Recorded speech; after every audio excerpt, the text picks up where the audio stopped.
Hey guys, tonight we're stepping barefoot into the warm dusky streets of ancient Yazd, an old Persian city built in a place that, by all logic, shouldn't be habitable.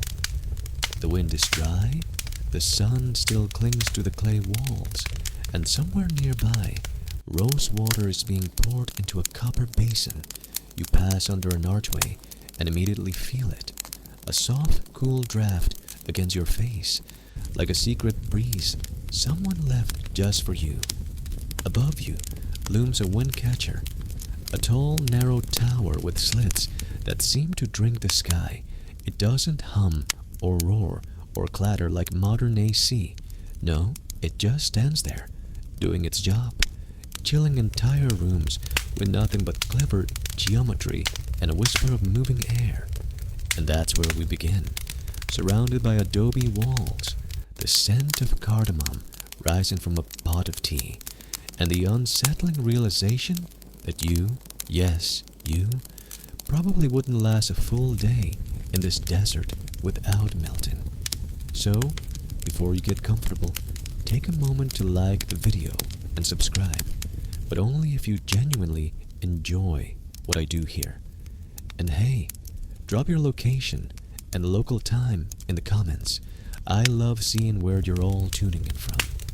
Now, dim the lights, maybe turn on a fan for that soft background hum, and let's ease into tonight's journey together. You're standing just inside the traditional courtyard house, the kind passed down through generations, unchanged in layout, but gently worn at the edges. The plaster is smooth and sun-bleached. In the center is a shallow pool surrounded by flowering plants, basil, sweet marjoram, maybe even a stubborn fig tree leaning for gossip. Every breath smells faintly of citrus and history. The courtyard is open to the sky, but clever overhangs cast gentle shadows. You hear a trickle, just barely, from a spout feeding the central basin. That water isn't pumped. It's gravity fed from a hidden source, and it's colder than it has any right to be. Above the tallest room, the Windcatcher rises like a desert lighthouse. Historians still argue whether this invention came from early Babylonian chimney designs, or whether it evolved from nomadic tent flaps catching night breezes. Either way, the result is quietly miraculous. You step into the living chamber, and it's at least 10 degrees cooler. There's no magic switch, no wires, just air drawn through the tall shaft above, circulating gently. The tower has multiple faces, each turned to a cardinal direction, so no matter where the breeze comes from, it has a path. The hot air gets sucked out, the cooler air drifts in. The Persians called it a bajir, literally wind catcher. Sometimes it's paired with a small underground water pool beneath the floor, turning the room into a natural refrigerator. This isn't some gimmick. It worked, still does. You settle onto a floor cushion. There's a worn kilim rug beneath your feet, its color slightly faded by decades of sun. Someone offers you a small cup of tea, very sweet, very strong and perfumed with rose petals. The cup is glass, not ceramic. That's so you can see the exact shade of amber, because in this culture, aesthetic matters, even when it's 43 degrees Celsius outside. Nearby, an old woman wafts a fan made from woven palm, not because she needs to. It's just part of the ritual. Breeze has always meant more than comfort in this part of the world. It's spiritual, symbolic. One 13th century poet even compared the Windcatcher to divine breath, whispering down into parched souls. Quaint, maybe, but when you sit in this cool chamber as the sun melts clay outside, you understand the metaphor.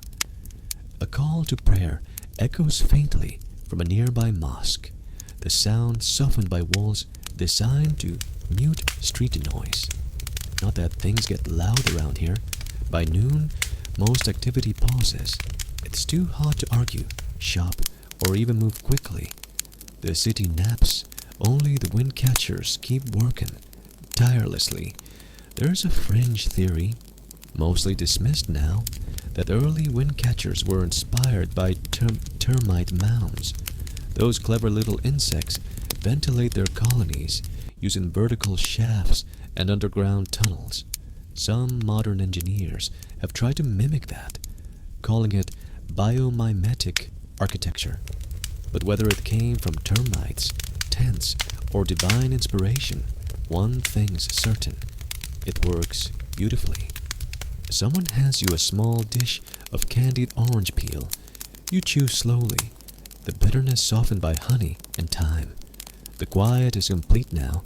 No buzzing lights, no cars, no compressor hums, just the soft puff of air slipping through plaster vents. Every so often, someone stands and adjusts the shutters at the base of the tower. These aren't just decorative, they're active controls, like the volume knob on a stereo. The room responds instantly, cooler, quieter. This is comfort designed not by speed or brute force, but by understanding of wind, of shade, of the way stone holds cold through the long desert night. There's even evidence that certain towers were aligned with seasonal wind patterns, and sometimes colored to subtly give. You duck slightly as you descend into the Qanat, one of Persia's oldest and strangest infrastructural marvels. It smells faintly of wet stone and moss, even though you're in the middle of what the maps call a desert. But the air down here tells a different story. Damp, cold, alive. Your sandals scuff gently along a narrow stone ledge, slick with condensation. Water rushes silently in a channel beside you, so clear it barely distorts the pebbles beneath. This isn't a river. It's an aqueduct hidden underground, carved by hand centuries ago. And it's why cities like Yazd could exist in a place no architect with a shred of self-preservation would pick. A Qanat doesn't pipe in water. It coaxes it, drawing it along a gentle downward slope from mountain aquifers through a lattice of tunnels. Gravity does the rest, with not a single pump or wheel involved. One early Greek writer, probably Herodotus, though historians still argue whether he actually visited Persia or just copied notes at the Agora, marveled at how Persians watered cities without a single drop above ground. It's almost completely dark now, save for the occasional shaft of light beaming down through a vertical well, just wide enough for a person to descend or a bucket to be lowered. Some of these vents, when spaced right, actually carry breeze down into the tunnel system. You can feel it, cool air brushing past your cheeks like the sigh of a sleepy stone giant. You pause under one of these shafts. It's quiet, but not silent. Drips, the swish of water. A toad somewhere, possibly judging your outfit. The tunnel opens up into a small domed chamber. This is where workers would rest, eat, and complain about the management. Carved niches in the wall still hold soot from lanterns. A little further down, you spot something odd. A shallow pool stocked with fat, pale fish. You blink. Fish? Down here? Yep. Qanat fish. Not a species exactly, but the inevitable consequence of time, still water, and the occasional flood washing eggs from mountain springs. They're not tasty, say the few who've tried. Kind of rubbery, like a regretful marshmallow. But they do serve a purpose. Their presence means the water is clean enough to support life. You press onward, feeling the slope of the tunnel. It's subtle, but steady. Usually no more than 1 or 2 meters drop per kilometer. The genius lies in its restraint. Too steep, and erosion ruins everything. Too flat, and you get a glorified puddle. The labor to build one of these things? Absurd. Teams of diggers spent years burrowing by hand, measuring angles by starlight, and periodically arguing over whether to keep going or admit they'd miscalculated 3 months ago. There's a popular legend that one overseer used pomegranates rolled down the shafts to check slope consistency. Total nonsense, but charming. Above ground, the only sign of the kanat is a string of little mounds. Those access wells, dotting the earth like a row of shallow graves. They're so regular, you could use them to navigate if you got lost, and you probably would. The Iranian plateau is wide and quietly indifferent to human error. You reach a side tunnel now, smaller, colder. The walls are whitewashed with a mineral deposit that glows faintly in the lantern light. This section was likely maintained by a guild, yes, a Kanata guild, complete with apprentices, secret techniques, and the occasional turf war. Nobody talks about the Great Shovel incident of 1391, but there are hints in local poetry. Back in the main tunnel, you notice something clever. A low stone ridge angles across the channel, splitting it in two. One side flows faster than the other. Why? Simple, dual flow rates. One side for immediate household use, the other for storage in cisterns or ice houses. It's all designed for patience. Water that travels not by force, but by persuasion. You emerge blinking into another chamber, this one larger. Once, it might have served as a public bath's reservoir or a garden's hidden fountain. You can almost hear children playing above, splashing through sprinklers, fed silently by this humble tunnel. Of course, they never saw it. Most people didn't. That was the point. Kanats were invisible lifelines, quiet, efficient, anonymous, which, come to think of it, makes them the plumbing equivalent of introverts. Maybe that's why they lasted so long. They didn't demand attention. They just worked. In fact, they worked so well that other empires tried to copy them. The Romans dabbled. The Ottomans admired. Some even argue that early Chinese engineers had parallel ideas, though the debate continues, especially over whether cultural diffusion or independent invention played a greater role.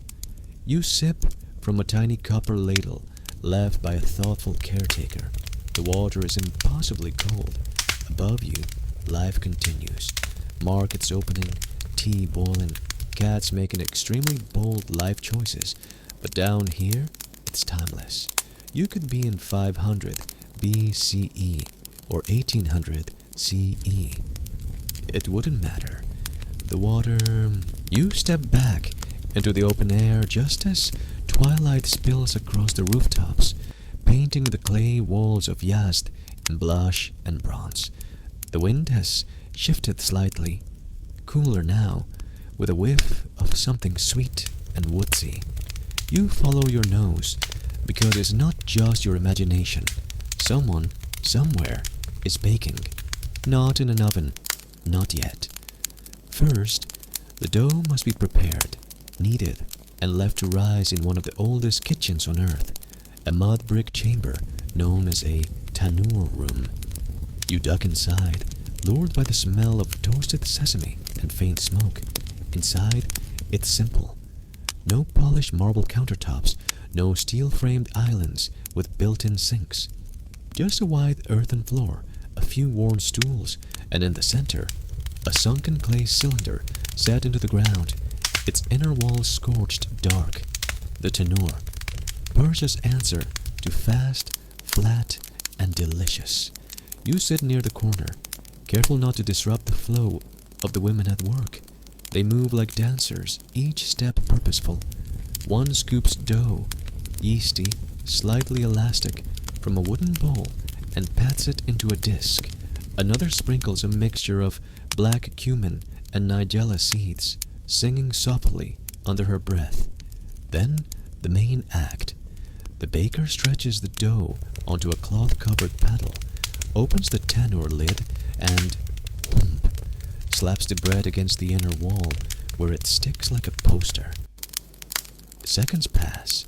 The heat is intense but strangely dry, drawn up through centuries of refinement.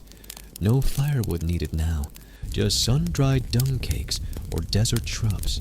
Within moments, the edge is brown, puffing just slightly, and she removes it with a hooked rod. It lands on the table, steaming, chewy, glorious. You tear a piece and bite. It's warm, savory, full of tiny crisp bubbles, and it tastes, well, it tastes like 4,000 years of experience. Historians still argue whether this flatbread style came from ancient Mesopotamian griddles or evolved independently across multiple cultures. Either way, it's the oldest kind of fast food you're ever likely to meet. Fast, yes, but not rushed. Around the room, little piles of herbs, dried lime and walnuts wait their turn. A pot of stew simmers nearby, likely gourmet sabzi or ash reshte, so thick with greens it looks more like a forest than a soup. And in the corner, a round clay jar chills yogurt made from goat's milk, real yogurt, the kind that bites back. You dip the bread, and the taste is lightning and earth, tangy, rich, ancient. The cook watches your expression, amused. She knows. Everyone reacts the same. On the shelf behind her are rows of jars, some ceramic, some glass, each packed with preserves, pickled garlic, and things that defy translation. One jar holds dried rose petals, another strips of quince in syrup. Someone hands you a date, stuffed with soft cheese and dusted with crushed pistachio. It dissolves on your tongue like sweet sand. And just when you think this is the pinnacle of ancient snacking, they bring out the samanu, a slow-cooked wheat pudding that takes hours to make and tastes like brown sugar at a spiritual awakening, made from sprouted wheat, water, and thyme. No added sugar, just chemistry and maybe magic. This kitchen doesn't run on timers or Michelin stars. It runs on intuition. Want to know when the flatbread's done? Listen for the whisper. Want to know if the yogurt's ready? Tip the bowl slightly. If it clings to the spoon like velvet, it's good. You wipe your hands on a soft linen towel, noticing the embroidery. Tiny pomegranates stitched in deep red. That's not just a motif.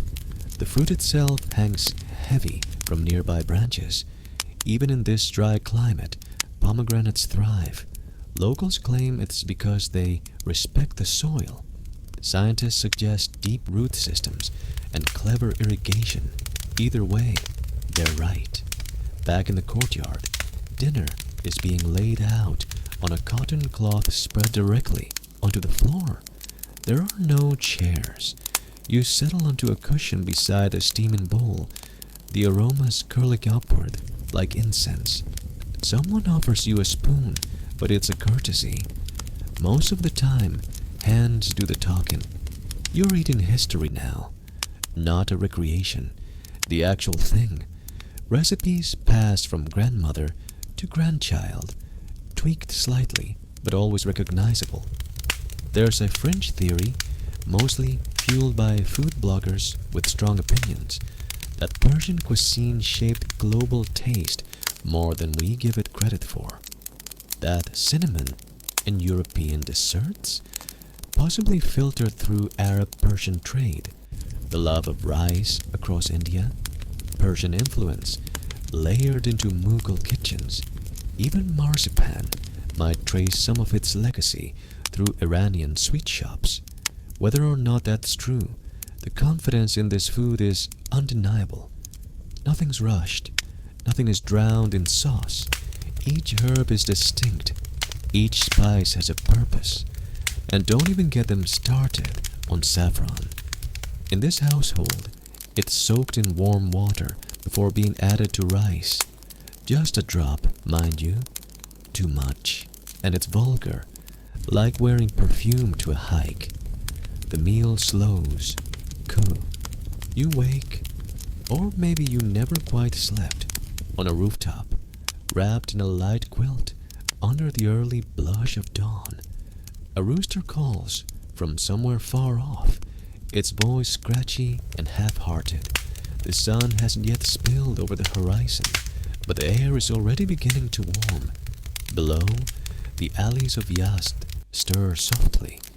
You hear the gentle clang of shutters being opened, the swish of brooms against stone. A man on a bicycle glides past, whistling something cheerful and off-key. But you have other plans this morning. You're off to visit a place most travelers overlook, the silent towers on the hill.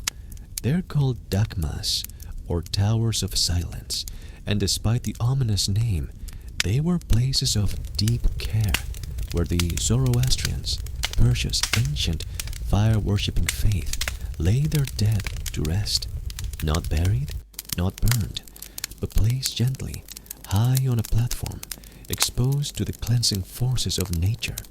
You hike the stony path toward the twin towers outside the city, their round silhouettes stark against the sky. No trees, no flowers, just dust, wind, and the occasional lizard performing calisthenics on a hot rock. The ascent isn't steep, but the quiet makes each footstep feel monumental.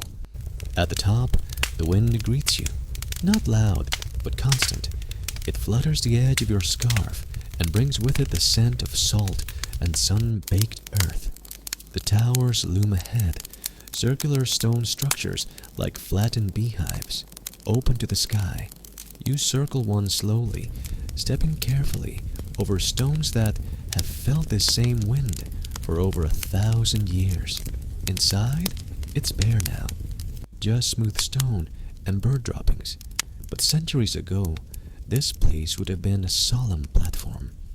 Corpses were carried up by family or trained caretakers, wrapped in simple cloth and laid in concentric rings. Men on the outer rim, women in the middle, children at the center. The sun and birds did the rest. Morbid? Maybe, from a modern lens. But to the Zoroastrians, it was respect. Death was not unclean, the body was, and placing it in the ground would pollute earth and fire, two sacred elements. So they gave it to the air and birds instead. Historians still debate whether this practice was invented by necessity, scavenger birds being more reliable than dry desert soil, or arose from deeper spiritual philosophy. Likely both. After all, if you live in a place where fire is hard to sustain and earth is too precious to disturb, you learn to collaborate with vultures. And they did. In fact, some dakmas had nearby towers built specifically for vultures to roost in. Not trained per se, but encouraged. A sort of VIP sky lounge for the feathered cleanup crew. These birds became such a reliable part of the process that their absence today, due to urban sprawl and habitat loss, has led to mourning within Zoroastrian communities. You sit on the low stone wall encircling the tower. The view is not beautiful exactly, but it's wide, it's complete. You can see the city below like a map. The mosque domes catch an early light. The courtyards tucked away behind high clay walls. This ritual, this architecture, this faith, it was all woven into the city's rhythms. Zoroastrians lit sacred fires that never went out, sometimes kept burning for hundreds of years in hidden chambers. In fact, just down the hill lies a fire temple that claims to house a flame burning since 470 AD. Whether that's accurate or poetic exaggeration, the pride is real. You remember seeing it yesterday, behind a glass screen in a hushed hall. A priest, dressed in white robes and a cotton mouth covering, so his breath wouldn't pollute the fire, added a piece of sandalwood, carefully, like someone feeding a beloved cat, Even the rituals of daily life echo the respect for balance, prayers before meals, cleansing with clean sand or ash before water, clothing sewn without knots so nothing could trap evil, and always the presence of light, not electric, not even fire, just light. Down in the city, some of the old homes still keep small niches for oil lamps, lit at dusk, not for brightness, but for memory. The Zoroastrians believed in dual forces, light and dark, truth and lie, and their entire lives were a quiet, continuous choosing of the first over the second. The religion is much smaller now, scattered across India and Iran, kept alive by resilient communities and the occasional passionate 12-year-old forced to write a school paper on their heritage. But here, on this hill, with the wind in your ears and the sun just touching the towers, it feels very much present. As you prepare to descend, you spot a carving near the entrance of one of the towers, a faravahar, the winged symbol of Zoroastrianism. Human figure, circular ring, outstretched wings. Historians can't agree on what every piece means. Is the figure Ahura Mazda, the god of wisdom, or a representation of the soul's journey? Scholars still puzzle over the iconography, scribbling endless footnotes. But you just sit with it for a moment. By mid-morning, you're back in the winding lanes of Yazd's old quarter, letting your fingers graze the sun-warmed clay walls. The alleys twist and fold like soft ribbon, deliberately narrow to keep out the worst of the heat. There are no street signs, no traffic lights, no honking, just a hush, broken now and then by the distant ring of a bicycle bell or the soft clack of a wooden door swinging open. But today, you're not sightseeing. You're headed to a house with a secret, a home where a breeze flows constantly, quiet, steady, and entirely man-made. The kind of place where, despite the desert heat, you could fall asleep under a light sheet and never once break a sweat. You're gonna meet the Badger, or Windcatcher. At first, the structure looks like a tower, a tall rectangular chimney that rises above the roofline, often decorated with wooden slats or carved brickwork. But this isn't just a vanity piece or a symbol of wealth, though yes, some people did get very showy with theirs. It's air conditioning, ancient, passive, brilliant. You step through the cool threshold of a house and feel it instantly. The temperature drop, the airflow, no fans, no motors, just clever engineering and an understanding of physics so intuitive it borders on magical. The Badger works by catching even the faintest breeze with its tall openings, funneling it downward through internal shafts. The cooler air is then directed over a small courtyard pool or underground Kinat channel, where it drops in temperature and rises again into the living areas. Some versions even have multiple shafts, so they can choose the best breeze, like a picky radio antenna, tuning into just the right frequency. You pass into the central room, a domed space with colored glass windows and stucco carvings that play tricks with light. The air feels fresh, not cold, but cooler than outside. A small fountain bubbles gently in the center. This room is a sanctuary, and the Badger is its lungs. Some historians argue whether these Windcatchers originated in Persia or were imported from the Nile Valley. Others suggest similar systems appeared independently across Mesopotamia, Egypt, and even North Africa. Still, few places took the idea as far as Yazd, where dozens of Badgers still dot the skyline like architectural sails. In one home, you're shown a dual Badger setup, north and south towers that compete for the best airflow. In summer, one catches the breeze and sends it downward. In winter, it's blocked to prevent drafts, all done with nothing more than shutters, geometry, and centuries of accumulated wisdom. It's like living inside a flute, every airflow fine-tuned, each shaft playing its part in the household symphony. You followed your host upstairs, where the roof is flat and bordered with low walls. The bath chair looms beside you now, taller than you expected. You lean close, peering into its open slats. Warm air escapes, rising up and away to the blue. The city stretches out beneath you. Windcatchers poke above the rooftops like periscopes, each catching, directing, breathing. The skyline looks like a mix between a coral reef and a futuristic desert colony. Which, now that you think about it, it sort of is. And it's not just the bad gears. This whole house, this whole city, is built to work with the desert, not against it. Thick mud walls insulate from heat. Small windows limit sunlight. Courtyards are sunk just slightly below street level, shaded by vines and cooled by still water. Your host, smiling gently, invites you to sit beside a pot of rosewater tea. He explains how even the materials used in construction matter. The bricks here are made of sarouge, a special blend of lime, ash, and egg whites that's water resistant and breathable, like Gore-Tex, but ancient. You sip the tea. It's light, fragrant, slightly sweet. Around you the patio continues its invisible labor, keeping the air flowing like a river through stone. And you wonder, how did we forget all this?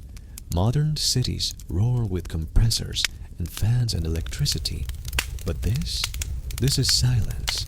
Sustainability wrapped in beauty.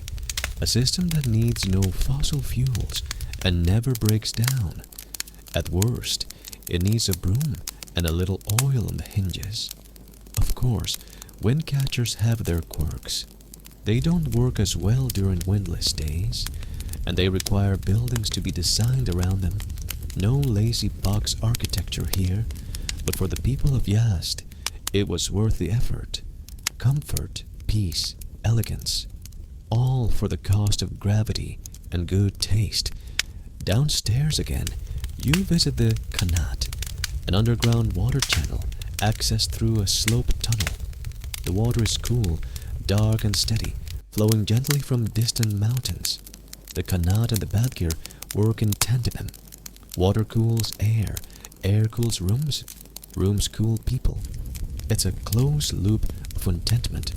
Some versions of the Badgir even routed airflow over ice pits, sunken domes where winter ice was stored for summer use. Yes, ice in the desert. The kind of ice, it's nearing midday now, and Yazd begins to shimmer with heat. The alleys grow quieter, the city settling into its midday hush. Shops pull their canvas awnings lower, casting deep pockets of shade onto cobbled streets. You find yourself meandering, slow and loose-limbed, like a lizard avoiding the sun. But don't worry, we're not headed for a bustling market or a noisy square. We're going somewhere smaller, stranger, kinder maybe. You're going to visit the neighborhood pigeon towers, massive tiered cylinders once built not for people, or prayer, or even profit but for birds. And not fancy birds, not racing pigeons or pets.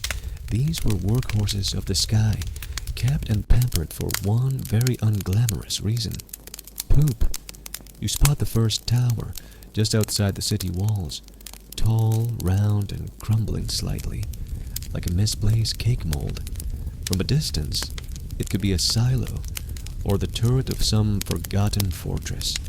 But as you get closer, the smell gives it away. Not unpleasant, just earthy. Inside, the air is cool and dim. The tower's walls are lined from floor to ceiling with thousands of tiny alcoves, each one just large enough for a pigeon to roost in. They look like cubbies in the world's most chaotic post office. A ladder leads up to a platform halfway up the wall. You climb it slowly, feeling the warmth of the sun fade with every step. Above you, sunlight streams through small openings in the roof, and a few stray feathers drift lazily in the air. Somewhere in the darkness, a bird flaps, startled. These towers weren't coops, they were guano factories. Farmers would collect the droppings and use them as fertilizer, especially prized for growing melons and pomegranates in the parched desert soil. Pigeon dung was rich in nitrogen and easy to transport. In some periods, it was literally taxed as currency. Historians still debate whether these towers were originally designed purely for dung collection, or whether they started as dovecotes for meat and messaging and evolved over time. But by the 17th century, pigeon towers had become a serious agricultural tool, especially in central Iran. Some large estates had dozens. One wealthy landowner was said to maintain over 3,000 pigeons at a time. Not for eating? Well, not usually, but with a steady, reliable stream of nutrient-rich gold they left behind. And unlike most forms of agriculture, pigeons don't mind desert life. Give them shelter, food scraps, and a safe place to nest, and they'll return the favor, faithfully, messily. The towers themselves were marvels of engineering. Their circular design helped stabilize internal temperature and reduce drafts. Lime plaster kept pests out, and the tiered alcoves made it easy for birds to nest without crowding each other. No pigeon drama here. Some even featured decorative brickwork or clay ridges along the outside, a bit of flair for what was, essentially, a fancy outhouse. Because why not? If you're gonna build something for poop, it might as well look good. You sit on the floor beneath the lowest ring of alcoves. It's surprisingly peaceful here. Light filters in like something from a forgotten cathedral, and the cooing echoes gently like lullabies in a hollow pipe. A local caretaker joins you, wiping his hands on his tunic. He says the towers aren't used much anymore. Chemical fertilizers, concrete expansion, loss of interest in pigeons as anything but sky rats. But a few towers, like this one, are kept up, if only for history's sake. And yet, he confides, some farmers are returning, not out of nostalgia, but because it turns out pigeon poop works better than many modern options. It feeds the soil, doesn't pollute groundwater, and requires no shipping or branding, just birds. You ask whether the pigeons ever left. He chuckles. Never, he says. They always come home. It's the people who leave. He's not wrong. You glance up, and a pair of glossy birds swoop in through a slit in the ceiling, wings whispering against the air. They land casually in their respective cubbies and begin a low, rhythmic cooing. Probably about you, or maybe just the weather. There's something oddly heartening about it, that in a world full of complicated machines and distant factories, someone once said, what if we just built a nice house for birds and let them help us? And they did, for centuries, quietly, without contracts or complaints. A perfect little system of give and take. As you descend the ladder, you notice a few dried pomegranate peels scattered near the base of the tower, left as treats, or maybe baked. Pigeons are picky eaters, but will happily nibble fruit. You imagine a child sneaking in with a handful of seeds, hoping to make a winged friend. It's a kind of place that makes you wish you'd brought breadcrumbs. Outside again, the heat has grown stronger, but the wind still finds you, You lean against the curved wall of the tower, half in shadow, and close your eyes. Somewhere, a bell rings. Lunch hour. You've eaten. Or at least you've nibbled something. A soft flatbread, maybe, dotted with sesame seeds and still warm from the tandoor. A few slices of cucumber. Something tart and pickled that you didn't ask for, but now absolutely crave. Your guide, who seems to materialize whenever needed, gives you a small nod. You ready? He asks, knowing full well that you are not. But that's fine, because the next stop isn't exactly strenuous. It's a garden, but not just any garden, not the kind with carefully trimmed hedges and primrose borders. No, you're about to step into a Persian paradise, a design so ancient, so soothing, and so mathematically precise that even modern urban planners blush in its shadow. Welcome to the Shahar Bagh. You step through a stone archway and the world shifts. The air is cooler here, moister, scented with rose, citrus, and something earthy, maybe basil, maybe marjoram. Overhead the sun is softened by the generous shade of towering cypress trees, their needles trembling like eyelashes in the breeze. The name Chahar Bagh means 4 gardens, and you'll see why. This whole space is laid out in a symmetrical cross, 4 equal quadrants, divided by 2 water channels that meet at the center, forming a square, an ancient symbol of the universe in perfect balance. The water doesn't just sit, it moves, gurgles, cools, reflects. You sit by one of the channels and trail your fingers through it. It's shallow, perhaps ankle deep, but crystal clear. Some historians argue whether these watercourses were always functional or sometimes merely symbolic. Were they irrigation or metaphor? Did they water crops or souls? The answer, of course, is yes. This design is over 2,500 years old. Cyrus the Great reportedly commissioned vast gardens using the same layout, a model later copied from India to Andalusia. The Mughal Emperor Babur adored it. Spanish architects tiptoed around it, and Yazd, as usual, perfected it.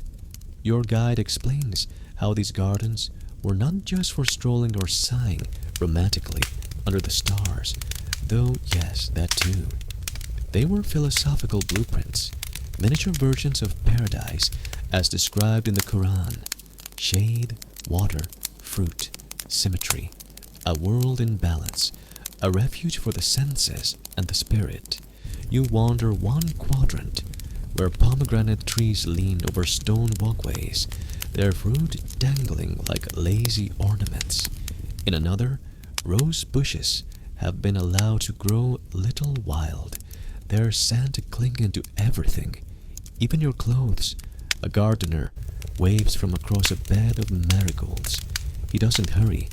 No one hurries here, and for good reason. This is designed for resting. Every line of sight is planned, every patch of shade calculated. Even the birds seem to fly slower here.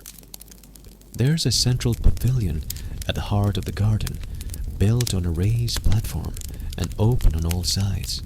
The breeze filters through carved wooden screens, and the fountain in the middle burbles a song that never quite resolves.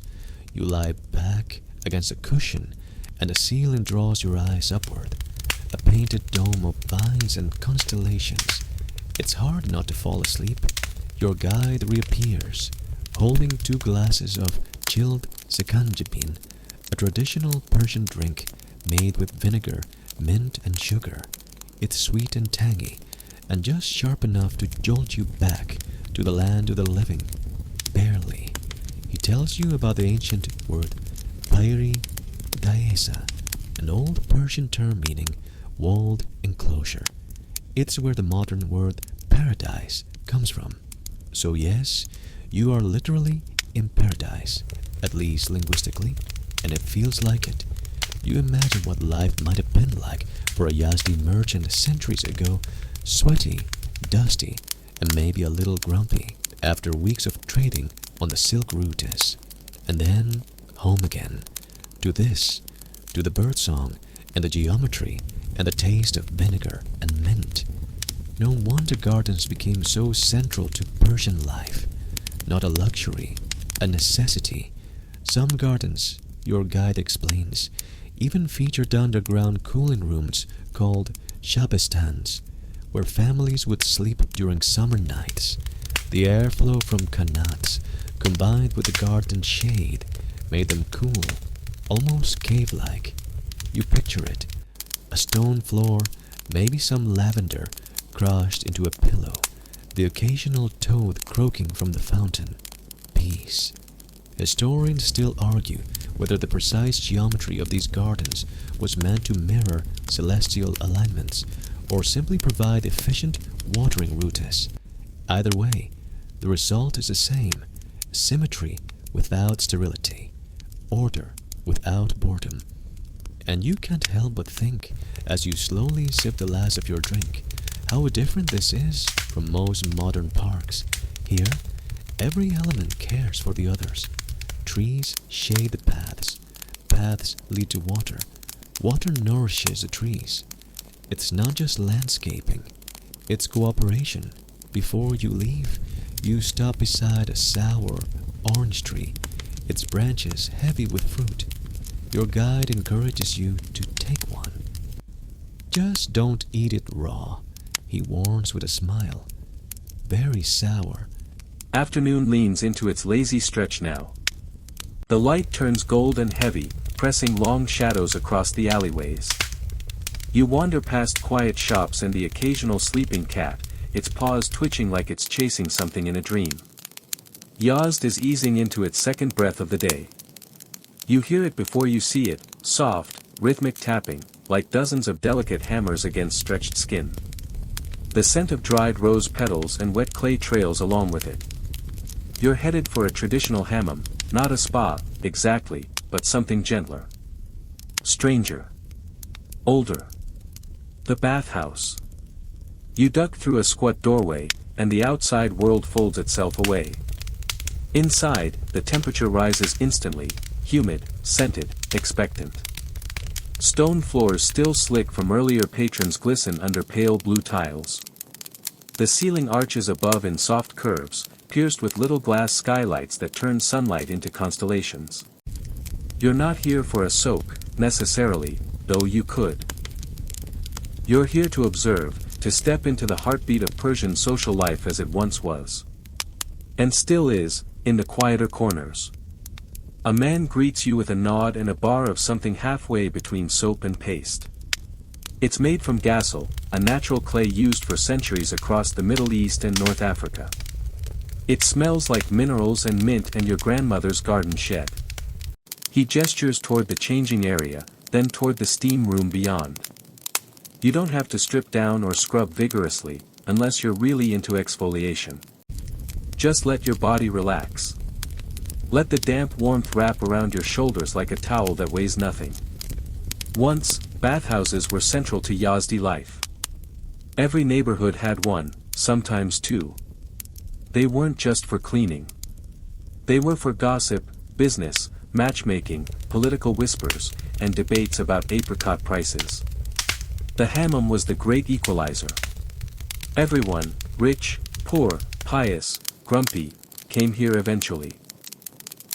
One historical record even mentions a local cleric giving informal mathematics lessons in the corner of the women's hammam, chalking equations into the steam on the tiles. Scholars still argue whether this was education or very passive flirting. And yes, women had their own days, sometimes their own bathhouses entirely. These spaces became sanctuaries for storytelling and friendship. Brides would be prepared for marriage here. Pregnant women soothed. Wounds tended. Hearts mended. All beneath vaulted ceilings and trickling fountains. You sit beside one now. The central fountain in the hammam's tepid room trickles steadily. Around you, faint echoes of voices, laughter, water. You press your back against the warm tile wall and imagine it a few centuries ago, the bustle, the conversation, the giant mitts used by the masseur, like oven gloves designed for benevolent violence. Yes, there were massage specialists, called Daleks, whose job was to knead and pummel clients into relaxation. One 18th century traveler described his hammam massage as L. The sun dips lower, casting a gentle amber glow over Yazd's famous Windcatchers, or badgers, those towering, honeycomb structures reaching like graceful fingers into the sky. You pause beneath one, watching the shadows stretch across the mud brick walls, the air growing cooler as evening tiptoes in. These Windcatchers are more than just architectural curiosities, they're ancient air conditioners, masterpieces of passive cooling that have kept Yazd's homes livable for centuries in one of the hottest and driest deserts on Earth. You imagine the sensation, a warm breeze stirring your hair outside, while inside, cool air pools like a secret, inviting refuge. Your guide explains how these towers work by capturing wind at their tops and funneling it downward through thick, sun-baked walls, where the air is cooled by water evaporation or just sheer clever design. The cooler air then circulates through the rooms below, pushing out the warmer air through other vents. It's a natural breath, slow and deliberate, like the city itself. Historians still argue whether the earliest Windcatchers were purely for cooling or also served as chimneys for smoke or even as chimneys for vapors from perfumed distilleries. Either way, their purpose is clear, to bring relief. You look up again, noting how each Windcatcher seems to have its own personality, some square, some rounded, some with delicate latticework that casts dancing shadows inside the rooms. There's something almost poetic about these silent sentinels, standing tall against the endless blue sky. As you wander through the narrow streets lined with adobe homes, you notice the interiors are surprisingly cool, the air heavy with the faint scent of rosewater and sandalwood. Families gather on rooftops, enjoying the last light of day, the soft murmur of conversation blending with the occasional call of a night bird.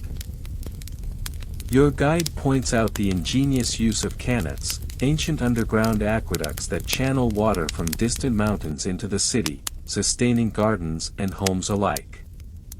Without them, life here would be nearly impossible. You feel the dry earth beneath your feet, and you understand just how precious every drop is. You pass a small workshop where artisans are busy crafting delicate ceramic tiles, their hands steady and practiced. The intricate blue and turquoise patterns reflect centuries of tradition, each tile telling a story of faith, art, and survival. In the evening light, Yazd reveals itself not as a harsh desert city but as a living mosaic of ingenuity and grace. Every element, from the Windcatchers to the water channels, from the tiled walls to the fragrant gardens, is a testament to human creativity adapting to the environment with patience and care. You take a deep breath, letting the cool air fill your lungs, and you feel a quiet awe. Here, in the heart of the desert, life persists with a gentle resilience. As night settles, you find yourself beneath a sky sprinkled with stars, the M. Night deepens its velvet cloak over Yazd, and the city's usual bustle has quieted to a whisper. You find yourself wandering toward a modest but remarkable building, one that holds stories as old as the desert itself, the Zoroastrian Fire Temple. You pause at the entrance, noticing the modesty of the facade, a simple adobe structure crowned with a small dome. Inside, an eternal flame burns steadily, flickering with a light that seems both ancient and alive. This fire has been tended continuously for over 1,500 years, a glowing ember of faith and resilience. You step inside, feeling the warmth wash over you like a gentle wave. The air is scented faintly with sandalwood and frankincense, mingling with the desert's dry breath seeping through the walls.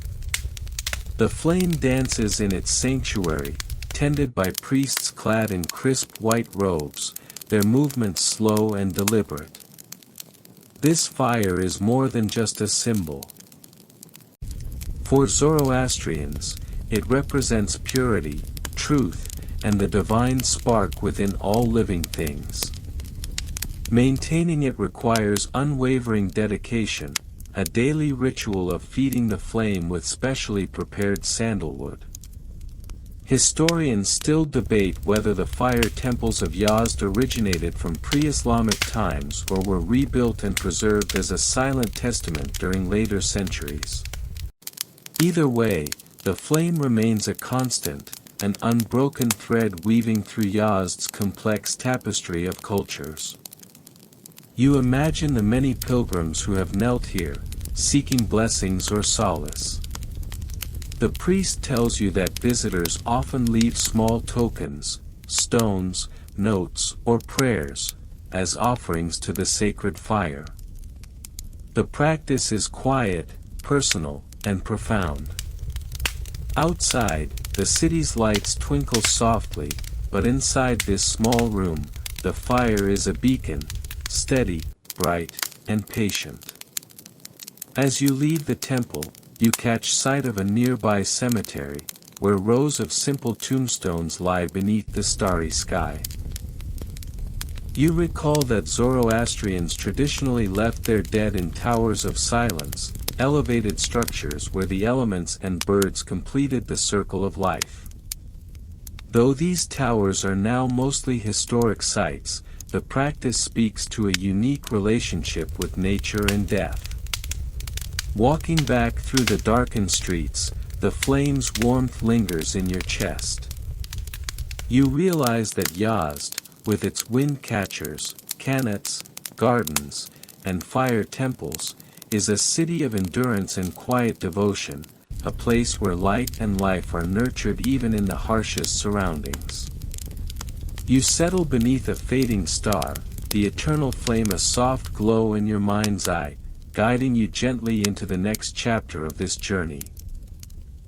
The quiet streets of Yazd lead you next to a small, unassuming house tucked behind a fragrant courtyard filled with jasmine and pomegranate trees.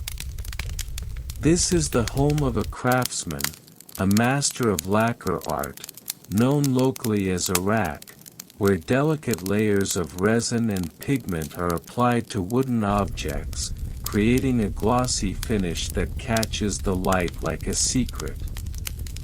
You watch as his skilled hands move slowly, rhythmically brushing fine layers over a small box, each stroke deliberate, each pause meditative. The colors shimmer, deep blues, golds, and reds, evoking the desert's shifting hues at sunset. Lacquer art in Yazd has a long history, connected to the Silk Road's wealth and the mingling of cultures. This craftsmanship is both practical and beautiful, preserving wood and telling stories with intricate floral and geometric patterns. It's a delicate balance between durability and delicate beauty. You learn that historically, lacquer art was used not just for decoration but to protect important items like jewelry boxes, book covers, and even musical instruments. The process can take weeks, sometimes months, because each layer must dry completely before the next is applied, a perfect metaphor for patience. Historians still argue whether lacquer art was introduced to Persia primarily from China along the Silk Road, or if local artisans developed a unique style independently. Either way, the result is unmistakably mesmerizing. You try your hand at a tiny brush, dipping it into the pigment, but your strokes are clumsy compared to the craftsman's fluid motions.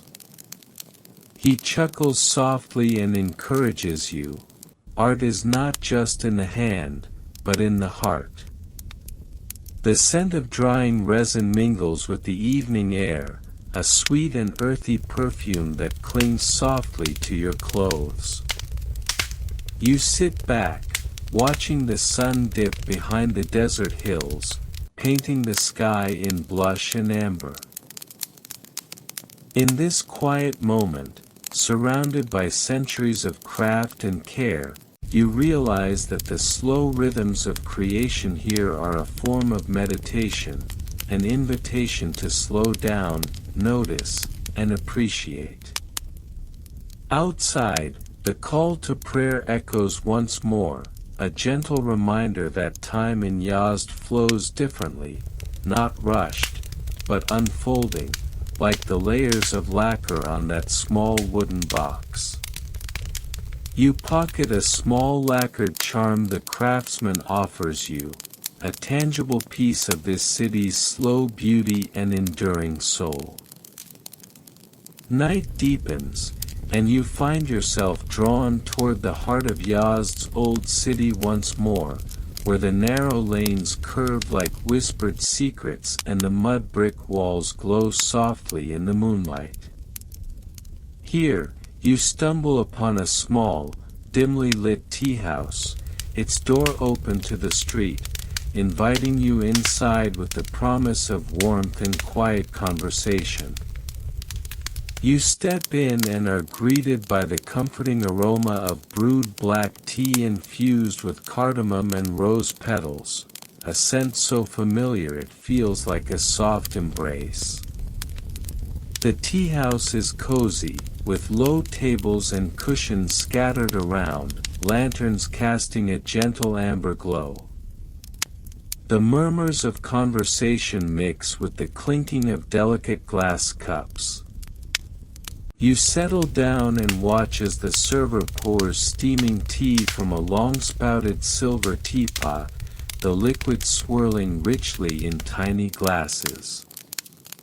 The ritual is slow, deliberate, each step a small ceremony. Drinking tea in Yazd isn't just about quenching thirst. It's a way of connecting, of marking time, of savoring the present. You learn that the tradition of tea drinking here dates back centuries and remains a vital part of social life. It's common for friends and strangers alike to share a cup, exchanging stories and laughter.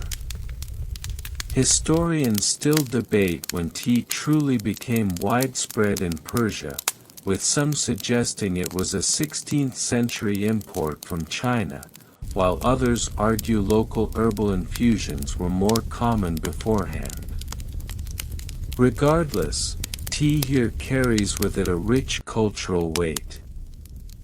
You overhear tales of caravan traders resting in Yazd's caravanserais, warming themselves with cups of tea before continuing across the desert.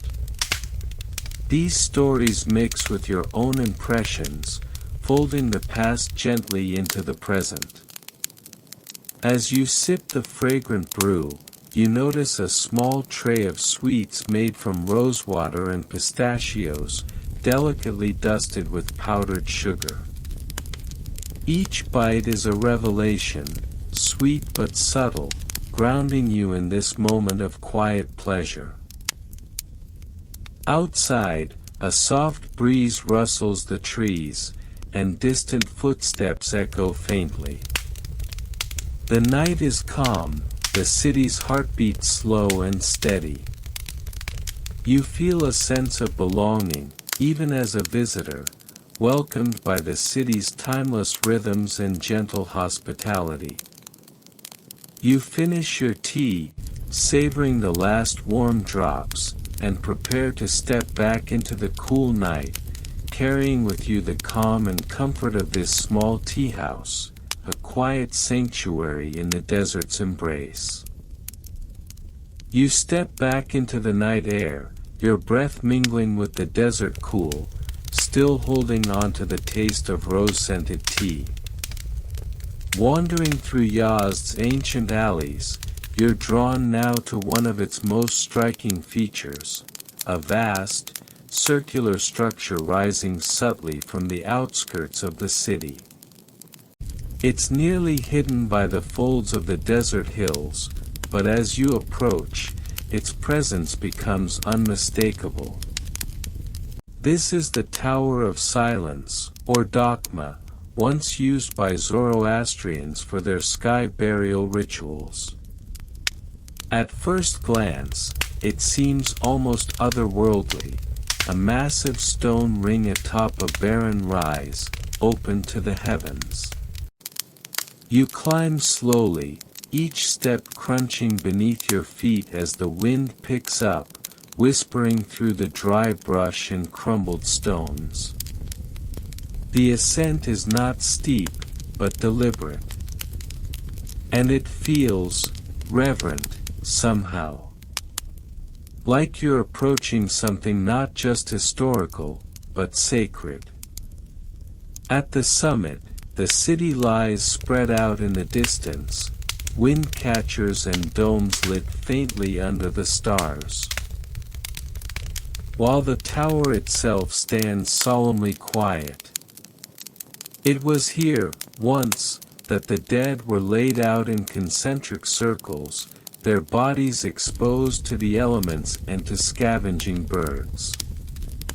A ritual both practical and deeply spiritual, based on the belief that earth, fire, and water must remain pure, unsullied by decay.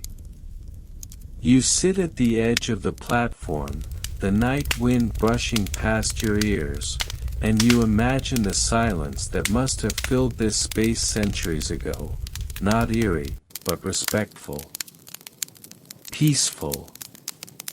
Historians still argue whether these towers were always intended for ritual exposure or whether earlier Zoroastrian practices involved burial in stone coffins.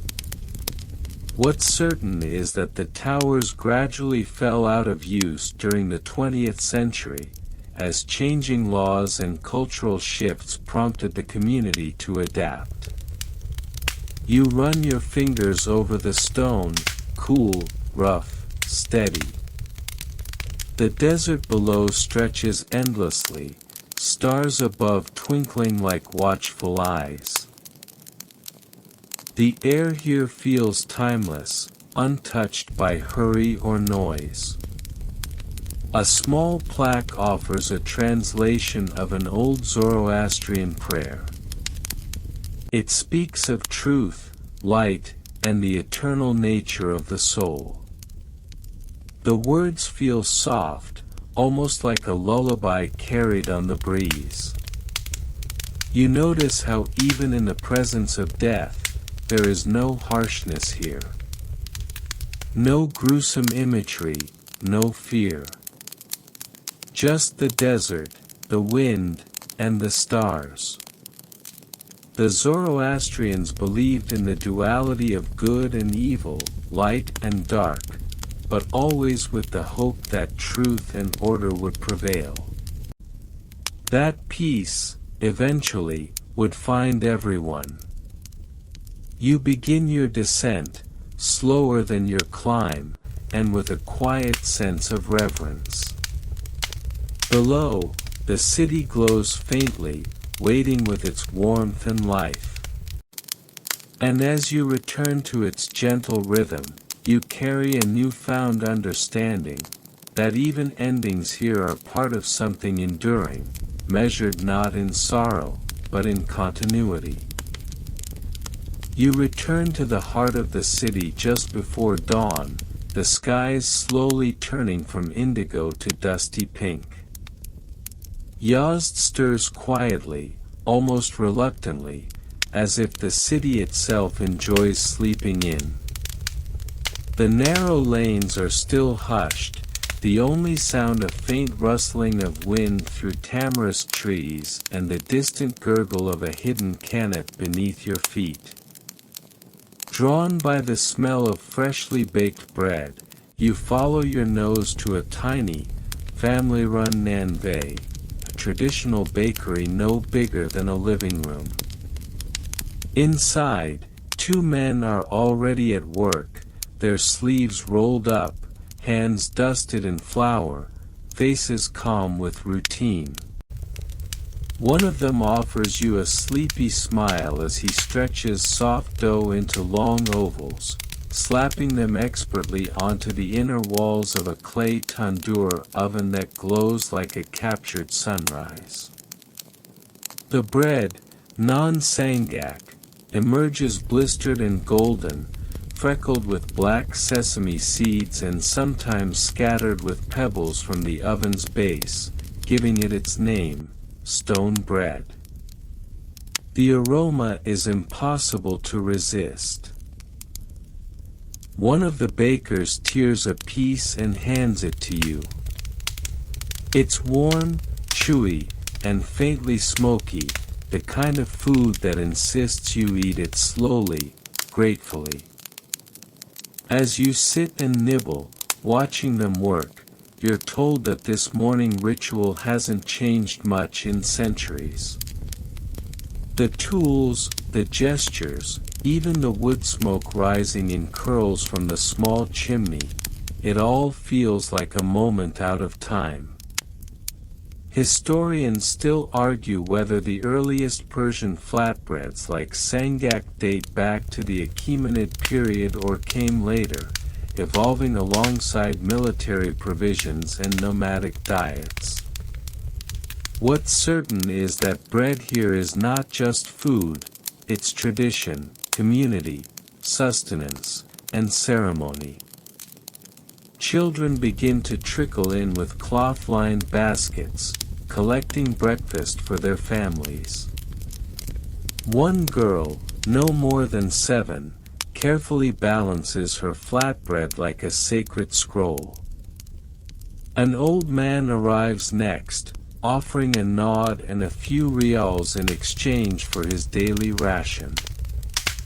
No one rushes. There's a rhythm to it, and everyone knows their part.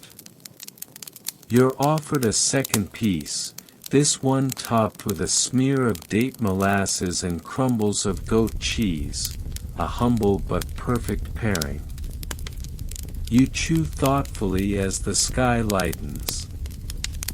There's something remarkably grounding about watching people make the same food their ancestors once did, using the same tools, in the same place. It's not nostalgia, it's continuity. A thread of dough and flour and fire that loops quietly through the centuries. Outside, the first real signs of morning life begin to stir, the metallic clatter of shop shutters rising, the clop of a donkey cart echoing through an alley, a rooster somewhere announcing the obvious. But inside this little bakery, the warmth holds you gently, like the coziest kind of lullaby. The scent of bread lingers on your fingers, your clothes, and your thoughts. You step back out into Yazd's awakening streets, heart full and stomach warm, with the quiet sense that no matter where you go from here, part of you will always. The sun now peaks fully over the distant hills, its light spilling golden across Yazd's rooftops and windcatchers, brushing the mud brick walls with honeyed warmth.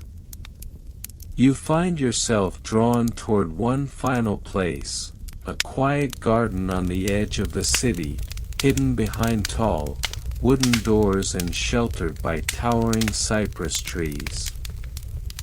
This is Dawlatabad Garden, a masterpiece of Persian garden design and home to one of the tallest badgers, or wind towers, in the world. As you step through the gates, the city falls away behind you. The air grows cooler, sweeter, as the scent of orange blossoms drifts by.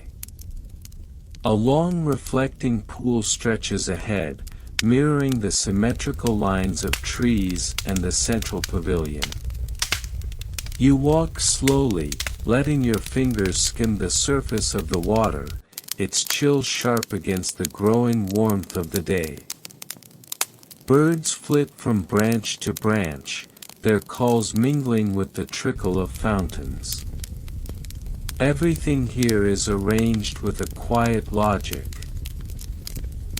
An ancient geometry designed to soothe.